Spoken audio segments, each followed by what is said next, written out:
포키뉴스 송금종 기자와 함께하는 훈훈한 경제 시작하겠습니다. 송 기자 안녕하세요. 네, 안녕하세요. 한눈에 들어오는 금융과 경제권 소식, 여러분의 소비 생활을 슈퍼 그레이스로 알려드리는 훈훈한 경제 송금종 기자입니다. 네.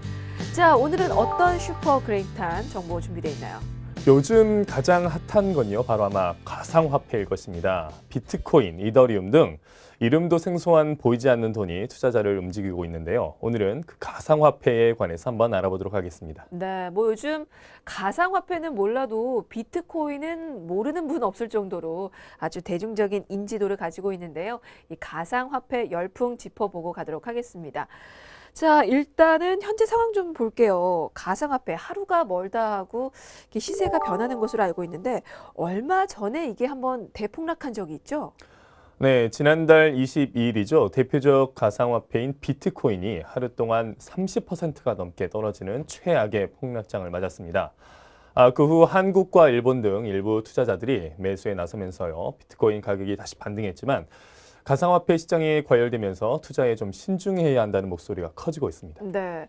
비트코인이 정확히 얼마나 폭락했고 얼마나 반등을 했나요? 네, 가상화폐 정보업체에 따르면요. 비트코인은 한국 시각으로 지난달 22일 밤 11시 30분 1만 1,800달러, 약 1,274만 원까지 폭락했습니다.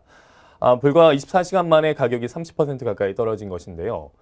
지난달 17일 역대 최고 가격인 2만 달러, 미국 시장 기준으로는 약 2,160만 원이었던 것에서 비하면요. 한때 40% 하락폭을 기록하기도 한 건데요. 이틀 후인 24일 오후 5시 기준으로 비트코인은 22일 저점 대비 약 20% 회복한 1만 4,400달러, 약 1,555만 원 선에서 거래됐습니다. 네. 그러니까 비트코인이 폭락할 때는 3, 40% 폭락을 했다가 바로 또 반등에 성공을 해서 20% 가까이 회복을 했는데 그 사이에 다른 가상화폐 상황은 어땠나요? 네, 비슷했습니다. 비트코인, 캐시와 라이트코인 등 다른 가상화폐들도 같은 기간 무려 40%에 달하는 하락폭을 보이기도 했습니다. 네.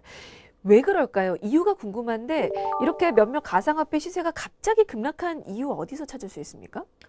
네, 비트코인 급락은요, 가상화폐의 큰 손들이 이제 차익 실현에 나섰기 때문이라고 볼 수 있는데요. 네. 5대 가상화폐인 라이트코인 창시자 찰리 리 등 가상화폐 개발자 등이 자신의 이제 보유량을 이제 대거 판매했기 때문입니다. 그러니까 많은 가상화폐를 보유하고 있던 사람이 본인의 보유분을 처분하면서 이렇게 갑자기 시세가 하락하게 된 건데 혹시 다른 이유가 더 있습니까? 네, 또 연말에 투자자들이 가상화폐를 현금화한 것도 이제 그 같은 원인의 하나로 지목되고 있습니다.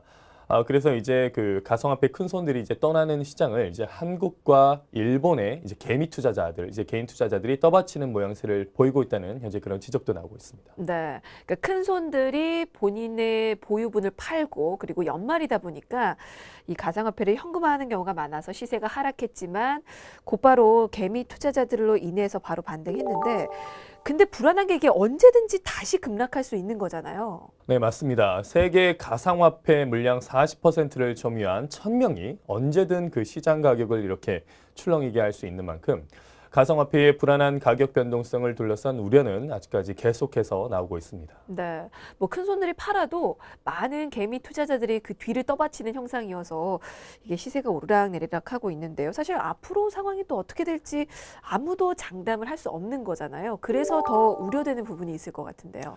네, 맞습니다. 현재 폭발적인 관심 속에서도요, 금융투자 전문가들은 가상화폐 투자를 우려하고 있는데요. 왜냐하면 어제 오른 가격이 오늘 다시 바닥을 칠 수 있는 가능성이 매우 크기 때문에 현재 그 가격을 참 가늠할 수 없기 때문에 일희일비할 수 있는 경우가 참 많습니다. 또 이런 가상화폐를 미끼로요, 투자자들을 속이는 이런 나쁜 사례들도 적지 않게 발생하고 있습니다. 네, 맞습니다. 이 가상화폐가 범죄와 투기 수단으로 이용되는 걸 막아야 하는데요. 그렇기 때문에 본질이 무엇인지 제대로 알고 이용해야 하지 않을까 싶습니다. 그렇기 때문에 좀 비트코인을 비롯한 가상화폐 제대로 알고 갈게요. 일단은 이 가상화폐가 무엇인지부터 설명을 들어볼까요?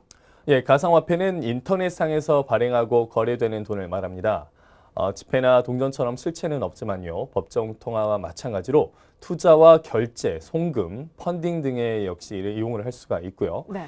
아무래도 국가가 이제 그 가치를 보장해주지 않는 대신에 경제 상황이나 정책으로부터 이제 간섭을 받지 않기 때문에 역시 그 가상화폐만의 가치가 있다고 볼 수 있습니다. 네. 현재 가상화폐는 암호 형태로 존재합니다. 네. 그러니까 인터넷상에서 발행되고 거래가 되는 돈이 가상화폐인데, 근데 궁금한 게 이게 가상화폐가 과연 합법이냐 혹은 불법이냐 이걸 두고도 되게 말이 많더라고요. 가상화폐가 합법적으로 거래가 되고 있는 겁니까? 네, 그 사정은 아무래도 국가마다 다릅니다. 일본은요, 지난해 4월에 비트코인을 합법적인 결제 수단으로 인정을 했고요. 미국 시카고 옵션 거래소와 시카고 상품 거래소는 비트코인 선물 거래를 허용해서 가상통화를 정식 투자 상품으로 받아들였습니다. 지난달 23일이죠. 유럽 동부 폴란드와 러시아 사이에 위치한 이제 벨라루스가 가상통화 합법화를 선언한 상태입니다. 아, 그러면 가상화폐를 불법으로 규정한 나라도 있습니까?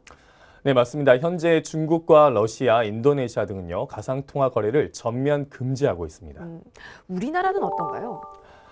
네, 한국도 마찬가지로요. 역시 한국 정부는 오랜 고민 끝에 가상통화를 이제 불법으로 규정을 하되 기존 거래소에서 이루어지는 거래를 예외적으로 인정해서 투자자 보호 장치를 역시 마련하기로 했습니다.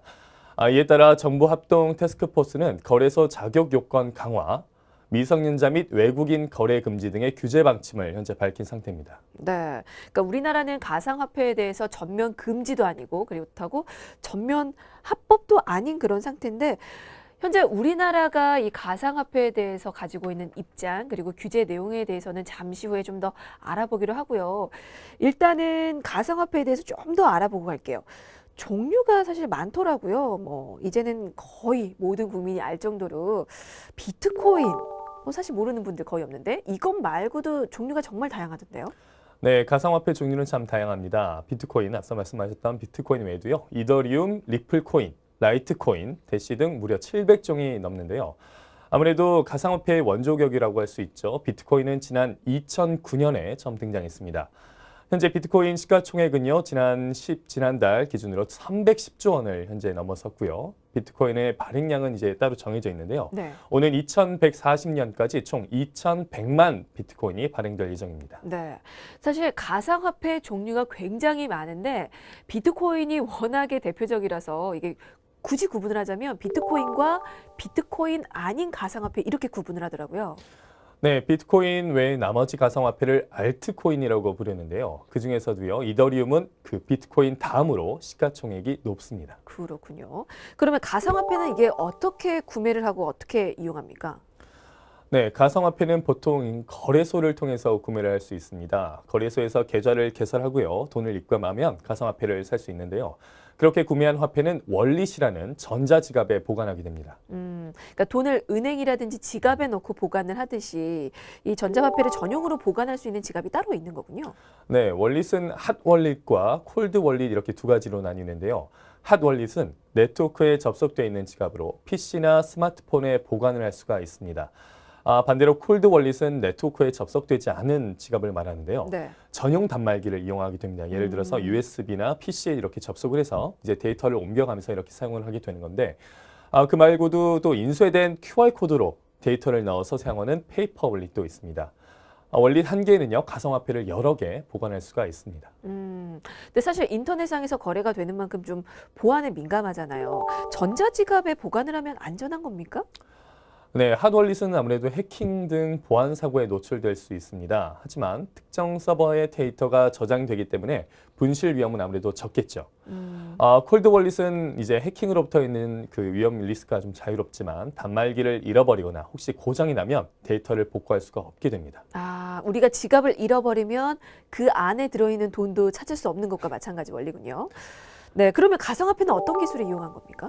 네, 가상화폐는 블록체인이라는 기술을 사용합니다. 거래 정보를 중앙 서버에서 관리하는 은행과 달리 블록체인은 네트워크로 연결된 불특정 다수 컴퓨터에 이제 거래 정보를 분산해서 관리를 하는 기술을 말하는데요. 블록체인 기술은 수수료 등 일단 비용이 적게 들고 네. 또한 보안성은 더 높다는 장점이 있습니다. 그렇군요. 자, 이 가상화폐가 무엇이고 어떻게 사고 또 보관하는지 전체적인 설명 들어봤는데요. 앞서서도 얘기했듯이 가상화폐가 나라별로 합법인지 불법인지 좀 차이가 있잖아요. 그러면 이 가상화폐를 바라보는 시선이 좀 나라마다 차이가 있는 거겠죠? 네, 미국도 그 바라보는 시선은 다릅니다. 한 대형 자산운용사 CEO는 지난 5월이죠. 비트코인을 적극적으로 수용하겠다고 선언을 했습니다. 또 다른 금융 전문가도요, 비트코인을 과소평가해서는 안 된다는 입장을 내놨는데요. 비트코인이 이제 사이버 금에 그친다 해도 엄청난 잠재력이 있다면서 비트코인을 과소평가하고 있다고 강조하기도 했습니다. 그렇게 긍정적인 입장으로 바라보는 전문가가 있는 반면에 또 비트코인에 대해서 부정적인 입장을 내놓는 금융 전문가도 있더라고요. 네, 비트코인은 언젠가 붕괴해야 할 사기극이라는 의견이 많습니다. 미국 최대 은행 CEO는요, 비트코인을 사기라고 비판을 해서 무려 비트코인 시세가 떨어지기도 했고요. 네. 사우디아라비아 왕자도요, 비트코인은 언젠가는 붕괴할 것이라고 앨런 사태를 닮아간다고 경고한 적이 있습니다. 앨런 사태는 뭔가요? 네, 미국 에너지 회사 앨런이 지난 2001년 말이죠. 대형 분식 회계가 발각이 되면서 몰락을 했고 시장에 충격을 줬던 사건을 말합니다. 비트코인이 중앙은행 감독도 받지 않고 있기 때문에 전혀 믿을 수 없다는 그런 내용이죠. 네, 맞습니다. 이 가상화폐는 정식 중앙은행에서 정식으로 발행하는 게 아니기 때문에 아무래도 정식 화폐로서 기능하는 데는 좀 한계가 있을 것 같은데 분명히 약점이 있는 거죠. 네, 비트코인 가치가 이제 극도로 좀 불안정하고요. 또 하나는 신용 창출이 안 된다는 점입니다. 은행을 중심으로 하는 신용제도는 저축과 투자를 효율적으로 연결시켜 경제가 돌아가게 하는 구조인데요. 가상화폐는 개인 간 재화와 서비스 매매를 중심으로 설계가 되어 있기 때문에 신용을 창출할 수가 없습니다. 네. 자, 이렇게 신용을 창출할 수도 없고 그리고 악용될 가능성도 있기 때문에 주의를 해야 하는데요. 만약에 이 가상화폐를 중앙은행이 직접 발행을 하면 어떻게 될까요? 사실 단점은 좀 줄일 수 있고 장점은 극대화시킬 수 있지 않을까 그런 생각이 드는데요. 그렇다면 어떤 장단점이 있을지 좀 예상을 해볼까요? 네, 중앙은행이 이제 가상화폐를 발행을 하게 되면요. 아무래도 소액 지급 결제와 국제 송금 비용을 크게 낮출 수가 있겠습니다. 하지만 가상화폐는 아무래도 가치나 가격을 이제 고정해줄 기반이 부족하기 때문에 가격 변동성이 일단 너무 크고요. 교환 매개로 사용할 수가 없습니다. 그렇군요. 근데 실제로 중앙은행에서 이 가상화폐를 발행하는 곳이 있습니까? 네, 가상화폐 발행을 적극적으로 검토하고 있는 중앙은행이 있습니다. 스웨덴 중앙은행은요, 자국 화폐 이름을 딴 이크로나 발행 여부를 포함한 연구를 현재 진행을 하고 있고요. 유럽 중앙은행과 중국 인민은행도 가상화폐 발행을 현재 고민하고 있다고 합니다. 네. 또 있습니다. 또 미국 연방준비제도도요, 패드코인을 발행하자는 의견이 현재 나오고 있습니다. 알겠습니다. 이거는 좀 더 지켜봐야 될 문제인 것 같습니다. 그리고 사실 많은 분들이 이 부분 정말 빨리 이 내용이 나오기를 기대하고 계실 것 같은데 사실 저도 그래요. 투자 한번 해볼까라는 고민이 들거든요. 하지만 전 세계적으로 열풍이 불지만 그래도 약점도 많고 그리고 앞으로 미래가 또 불확실하기 때문에 고민들 많이 하실 것 같은데 아무래도 투자를 두고 많이들 고민이 될 것 같아요. 이 부분도 좀 여쭤볼까요? 네, 그럼요. 가상화폐 투자를 아무래도 고민하는 이유는 크게 두 가지라고 볼 수 있습니다. 하나는요, 아무래도 안전이겠죠. 네. 아무래도 이제 실체가 없다 보니까 거래 도중에 혹시라도 돈을 잃을까 노심초사를 하게 되고요. 또 다른 하나는 아무래도 수익입니다. 가격 변동이 심하기 때문에 과연 이게 돈이 될까 싶은 생각이 투자를 망설이게 되는 것이죠. 네, 맞아요. 사실 가상화폐가 아니더라도 어떤 투자든지 수익과 그리고 안전성 이 두 가지를 모두 보장하는 투자처는 없는데 그 두 가지를 뛰어넘어서 가상화폐를 투자처로 이용하려면 어떻게 해야 되겠습니까? 네, 우선 거래소를 잘 따져야겠습니다. 관리 체제와 경영 상태를 꼼꼼히 따져야 하겠는데요. 아무래도 거래소가 상장 기업이면 결산 자료로 재무 상태를 확인해 볼 수가 있겠습니다. 또 유동성도 체크를 해야 하는데요. 가상화폐 거래량이 많을수록 유동성이 높기 때문에 안심할 수가 있습니다. 하지만 자기 매매에 의해서 거래량이 많아진 것도 있기 때문에 주의해야 합니다. 또 있습니다. 레버리지 비율도 있는데요. 그 레버리지 비율도 거래소 비교 요인으로 활용할 수가 있습니다. 배율이 클수록 리스크는 높지만 높은 수익을 기대할 수도 있습니다. 네, 알겠습니다. 그러니까 미리 거래소에 대한 정보를 확인하신 후에 믿을 만한 거래소를 찾아서 투자를 좀 해보시는 게 좋을 것 같고요. 그러면 이 가상화폐 투자에서 수익을 얻는 방법도 좀 알아보도록 하겠습니다. 어떻게 투자금과 그 이상의 수익을 좀 얻을 수 있을까요? 네, 우선 시세 차익을 이용할 수가 있는데요. 가상화폐는 24시간 365일 투자가 가능하기 때문에 거래소마다 벌어지는 가격 차이를 이용해서 수익을 얻을 수가 있습니다. 네. 또 가격이 싼 곳에서 이제 비트코인을 사서요. 이제 비싸게 팔고 있는 거래소로 이렇게 송금을 한 뒤에 그곳에서 이제 비트코인을 파는 방식인 아비트리지 거래를 통해 수익을 얻을 수도 있습니다. 네. 그리고 사실 나라별로 이 가상화폐를 보는 시각이 다른 만큼 우리나라 상황도 좀 정리를 하고 가야 할 것 같습니다. 우리나라에서는 이 가상화폐 투자를 두고 규제를 시작했죠. 네, 가상화폐 시장 과열과 투기 조짐이 보이자 정부가 직접 나선 건데요. 금융위원회는 가상화폐 규제를 위해서 유사수신 행위 등 규제법 개정안을 정부 입법으로 추진한다고 밝혔습니다. 그 내용을 좀 자세히 들여다보면요. 가상화폐 거래소를 유사수신업자로 규정을 하고 모든 가상화폐 공개를 금지한다는 게 핵심입니다. 대신 고객 자산을 안전한 제3금융기관에 예치하는 등 소비자 보호수단을 마련한 경우는 예외로 인정하기로 했습니다. 네. 세금은 어떻게 되는 겁니까? 사실 부동산에 투자를 했을 때도 뭐 시세 차익으로 수익을 얻으면 세금을 내야 하는 건데 가상화폐 거래에 대한 세금은 아직 내고 있지 않은 거죠? 네, 그래서 앞으로 과세 논란도 커질 전망입니다. 정부는 이미 가상화폐에 이제 세금을 물리는 작업에 현재 착수한 상태라고 합니다. 아무래도 업계 반발이 좀 예상이 되는데요. 네, 아무래도 가상화폐를 자산으로 인정하지 않으면서 세금을 물리는 건 말이 좀 안 된다고 이렇게 주장을 하고 있는 상황입니다. 네, 알겠습니다. 이 세금 문제도 상황을 좀 더 지켜봐야 될 것 같고요. 그래도 일단은 금융당국이 제도권 금융회사의 가상 통화 관련한 서비스에 제동을 걸었기 때문에 달라지고 있는 부분이 있을 것 같긴 해요. 네, 그렇습니다. 먼저 카드사들이 적립 포인트로 비트코인을 살 수 있는 서비스를 중단하기로 했는데요. 카드사들은 고객 포인트 활용을 늘리기 위해서 비트코인 전환 서비스를 했었습니다. 하지만 금융당국이 제도권 금융회사 가상통화 서비스에 부정적인 견해를 내놓으면서 현재 서비스를 중단하기로 한 것이죠. 또 은행들이 가상통화 거래소에 제공하는 가상계좌 제공도 현재 대부분 중단했습니다. 네. 자, 이렇게 시장과 전문가들의 분석이 엇갈리면서 정말 한 치 앞도 예측을 할 수 없는데요. 그래도 가상화폐의 미래 한번 예상을 해볼까요? 네, 가상화폐가 아무래도 기축통화로 입지를 굳힐 것인지 또는 투기 거품으로 전락할 것인지 좀 더 지켜봐야겠습니다. 하지만 일확천금을 꿈꾸는 섣부른 투자는 좀 자제를 하시는 게 좋겠죠? 네, 알겠습니다. 자, 혁신과 투기 광풍 논란 속에서 우리나라에서도 이 가상화폐가 안착할 수 있을지 기대를 해보도록 하겠습니다. 자, 오늘 훈훈한 경제는 여기까지입니다. 지금까지 쿠키뉴스 송금정 기자였습니다. 고맙습니다. 맞습니다.